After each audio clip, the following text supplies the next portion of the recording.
Hey everyone, it's that time of the week again, another episode of the Joffice. We're back from US Nationals in Atlanta, and as you can see, I'm back at work with my coffee, working on the Cowboy Bebop final proof of the rulebook, so that should be wrapped up today for print. But I just want to let you guys know for this episode, before we get going into US Nats recap, we're going to tell you about one last reminder for the Buffy game days happening this weekend. So be sure to check out your local stores, check out your Barnes & Nobles, go play some Buffy for Halloween, special scenario, and check it out. Here we go, the Joffice. Hello. If any of you were paying attention to U.S. Nationals coverage this weekend, we definitely released something that I'm sure everyone knows about. It's Platinum. Platinum is out, will be out officially for purchase pretty soon, but we had some shipped straight from the printer to the event that we were very excited about. The reception that we received for it was extremely positive. I'm very happy with the cards. The rest of the office is very happy with the cards. We would love to hear your reception when you get a chance to see them, if it's players coming back to your playgroup from Nationals. And we'd also like to hear what your favorite card is out of it. Mine being Laser Trident. That is due to watching the ever wonderful Piglet play his Jetta deck, and I have one coming up that's going to be a little bit different, but definitely using some Laser Trident in there. So hopefully watch out for that here in Las Vegas and elsewhere if I'm at events. One of the things that we did differently for this set is foil everything. Every card is foiled. Every card in the league kits that will be coming out shortly after is also going to be foiled. We also used a new type of foil paper called Sun Lava, and that is going to be found on the rare cards in the set that you get 2 in a pack.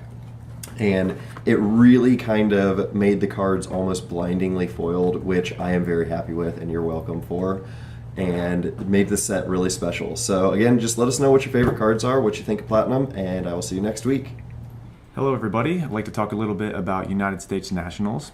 We had 94 players this year, lots of new faces, especially play groups from Indiana and Mississippi, performing very well for their first event. Thank you for showing up. We would also like to give a shout out to Andrew Alexa, our 2007 and 2010 world champion. He took a hiatus for a while, but made his return at Nationals, making top cuts in both teams and singles, and it was really great to see him again. Also, congratulations to our United States champions. We had Daniel Hughes winning the singles event with his Athena deck, and we also had Team Fiddlesticks from Las Vegas winning the teams event, and that team was formed by Brandon Jones playing Keith Disbro, Ryan McLean playing Psyche, and Chris Pratt playing Lord Raptor. Hello everyone, we are back here from US Nationals. I actually wanted to take this time to give a big thanks and shout out to Rochester CCG and their whole group. Big shout outs to Sean O'Brien for bringing his streaming equipment. If you guys were following along during the weekend, we were able to get a lot of the matches recorded and up on stream. If you weren't able to watch it, you can go over to the Rochester CCG Twitch page at twitch.tv/Rochester_CCG, as well as be on the lookout as those matches should be up on YouTube here relatively soon. So I also want to thank Sean O'Brien as well as Piglet and Alex Marco for doing commentary with me and providing that opportunity to get more coverage of the matches out there as well. Additionally, Rochester CCG was also there hosting their triple threat format. Congrats to Brian Harris for winning that with Sagat. It's a very interesting format, and we got to see a lot of people play in those matches throughout the weekend. I myself got to play in a pod with Jason, myself, and Sean O'Brien. Sean O'Brien beat our booties, but then we got to play another match, and Jason, I don't want to say that he gave me the victory, but we were both playing the Ryu and Chun-Li starter decks. Again, you play turbo decks in that format, and got our opponent down to 2, and then it was my turn, and I took the win. So big high five there to Jason as well for the assist. Lastly, I want to mention as well, again, that we are still in the thick of the Turbo season. Be sure to go over to matcherino.com to check out upcoming events, as well as if you have a local store or you yourself are interested in the Turbo format, be sure to send us an email to turbo@jascogames.com, and we'll be updating you on those reports as they come through. What's up, guys? Fam here. I'm excited to talk about some stuff that I've been working on for like the last so long. First of all, I want to say I was happy to go to Nationals, see everyone. Thank you guys for coming and participating. I received a lot of feedback about the current state of the rules, and I wanted to let everyone know that I've been taking a look at the living game rules currently, and I've been reviewing and trying to work out some kinks with the team. There are some discrepancies between how the LGR currently reads and what the rules actually are. So if you guys have any comments or concerns that you currently see what the LGR has, please send them to me. I'm also looking at the tourney floor rules. I had a discussion with the UFS Discord, so check that out if you don't know about it. But currently, the current state of the tourney floor rules is very strict on deck lists, and the team is unhappy about having to disqualify so many players who are clearly not cheating. So we are in the process of looking at that, so hopefully we'll have a new tourney floor rules soon for you guys. The last thing that I want to say is that I'm working on a page of FAQ rulings, such as the base interaction with Wall of Goro and Portal Barrier, or Elagor and reversals, and using his ability on safe attacks. So if you guys have any uncommon rulings that you think I should add to the page, please send me an email or hit me up on Facebook. And that's all that I have for you guys today. Thanks. Hello, everyone, and before I get to this week's Suggestion Box Corner, I just want to thank everyone again for coming out to UFS US Nationals. I want to reiterate something that we've said for several years and has continued this year. US Nationals and Worlds have seen a growth every single year since Jasco Games has taken over in attendance. So thank you again to all the players that come out to these events. It's awesome to see the game growing, and we're going to jump right into Suggestion Box Corner now. So for this week's first suggestion, and something we're doing a little bit different this week. Instead of reading off of the suggestions from the submissions, we actually took some personal suggestions from US Nationals, from the players themselves. So this will be straight from the floor at US Nats. First one. Would we be able to have non-sanctioned events for UFS similar to what Star City Games or Alter Reality Games does for other card games? This is something that we talked about at the event with some players, and absolutely we would love to see more UFS tournaments. Anything UFS, the more we can get out there, the better. The other cool thing about non-sanctioned tournaments through Jasco Games is a lot of times the TOs allow staff to play, so if you ever want to go lose to some staff from Jasco Games, we can go play in these tournaments as long as the TO allows it.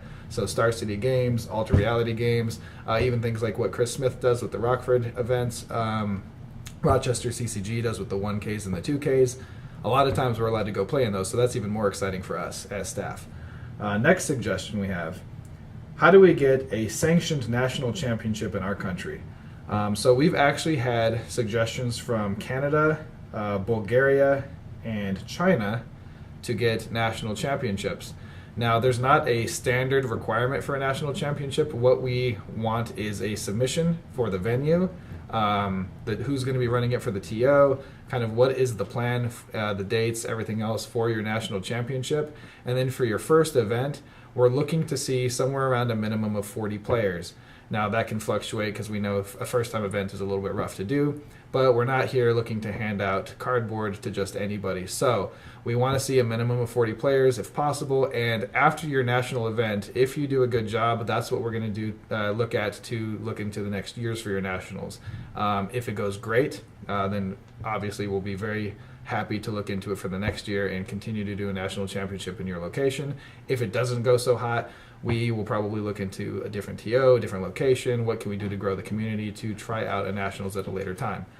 So that was another great suggestion. And finally, will there ever be a sanctioned, officially supported legacy, extended, or other format again in UFS? We hear this quite a bit, and we are looking into doing a few different formats. Some people are calling it the Jasco format right now, which is like legacy with everything from Jasco Games and up, and other formats that, as the card pool expands, we want to be able to keep playing with the older cards. A legacy in the terms of all UFS ever is very unlikely to happen anytime soon. The only way we could really realistically make that happen is if we at one point have the license to every single one of the titles in UFS history. because what we can do then is reprint everything as drive-through packs where you can just buy the entire set.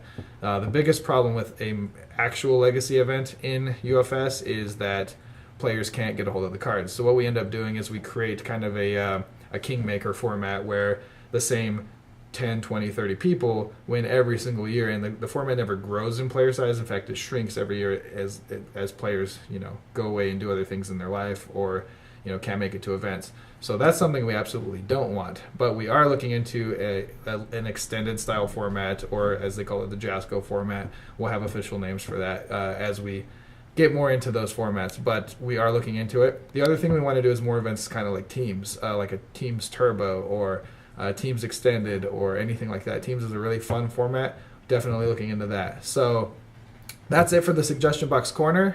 Stay tuned for next week, and thank you all again for coming out to Nationals, and thank you for supporting us, watching our streams. Thank you from Rochester CCG again for hosting the stream there and sponsoring the event and selling sleeves and singles and everything else. So we'll see you again next week.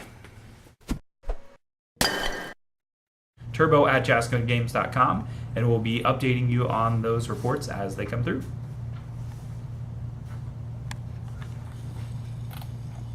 Shep it.